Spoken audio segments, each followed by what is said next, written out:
Hi అండి అందరికీ నమస్కారం. Welcome back to our channel middle class Manisha. అందరూ ఎలా ఉన్నారు? అందరూ బాగుండాలని నా మనస్ఫూర్తిగా కోరుకుంటున్నానండి. నేను కూడా చాలా చాలా బాగున్నాను.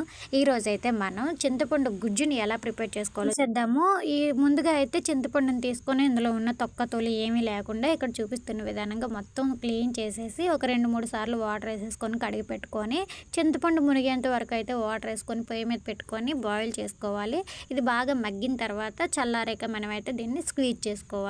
ఇలా చింతపండు గుజ్జును ముందుగానే మనం ఈ ప్యూరీని ప్రిపేర్ చేసుకోవడం వల్ల మనకి వంట అనేది చాలా ఈజీ అవుతుందండి. మా ఇంట్లో అయితే ప్రతిరోజు కూడా రసం వండాలి. మనకి రసంకి కావాల్సిన ఎంత పులుపు అయితే మనం కావాలనుకుంటున్నామో అన్ని స్పూన్లు అయితే వేసేసుకొని ఇంకా త్వరగా అయిపోతుంది. ఎందుకంటే ఇది ఎక్కువ టైం అయితే పొయ్యి మీద పెట్టి మగ్గిస్తాము మనము.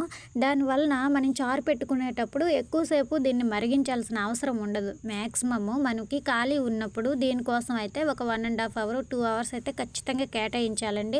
అలా అయితే రెగ్యులర్గా మనం చేసుకునే వంట అయితే మనకి చాలా ఈజీ అవుతుంది. ఇక్కడ నేను దీన్ని స్క్వీజ్ చేయడానికి ఫస్ట్ అయితే చిల్లులు గిన్నెని తీసుకున్నాను. అన్నం వార్చుకునే గిన్నె ఉంటుంది కదా, దాంతో అయితే ట్రై చేశాను. నాకు కష్టమైంది. తర్వాత నేను నెట్ క్లాత్ తీసుకున్నాను. నెట్ క్లాత్ తీసుకోవడం వల్ల దాంతో స్క్వీజ్ చేయడం కొంచెం ఈజీ అయిందనమాట. సో ఇలా 2 సార్లు అయితే స్క్వీజ్ చేసేసుకోవాలి. ఇంకా దాన్ని తీసుకొచ్చి అయితే నేను పొయ్యి మీద పెట్టేశాను. పొయ్యి మీద పెట్టుకొని ఇంకా గుజ్జులో ఉన్న వాటర్ అంతా మగ్గిపోతుందండి. చూసారా ఇలా బబుల్స్లా పైకి వస్తుందన్నమాట. అదంతా వాటరే. ఇంకా బబుల్స్లా పైకి వచ్చింది మొత్తం తుల్లిపోతూ ఉంటుంది. మనం అర్జెంటుగా మూత అయితే పెట్టేయాలి, లేకపోతే మన స్టవ్ అంతా మెస్సీగా అయిపోతుందన్నమాట.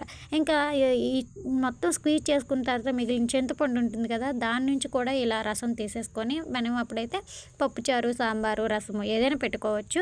మిగిలిన చింతపండును కూడా పడేయసరం లేదు. మనకి కంచు సామాన్లు ఉంటాయి కదా, అవి తోముకుంటే చాలా తెల్లగా వచ్చేస్తుంది దాంతో తోముకుంటే.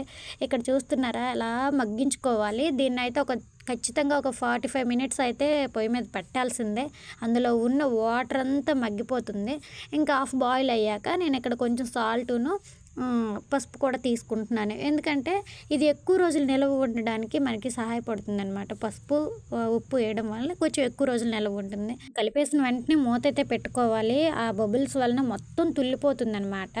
మెస్సీగా అయిపోద్ది మొత్తం అంతా. మనం ఎంత మూత పెట్టినా కూడా అది తుల్లుతూనే ఉంటుంది. సో దాన్ని మొత్తం ఇలా మగ్గిపోవాలి. నేను మిగిలిన రసంతో ఇక్కడైతే సాంబార్ అయితే పెట్టేశాను.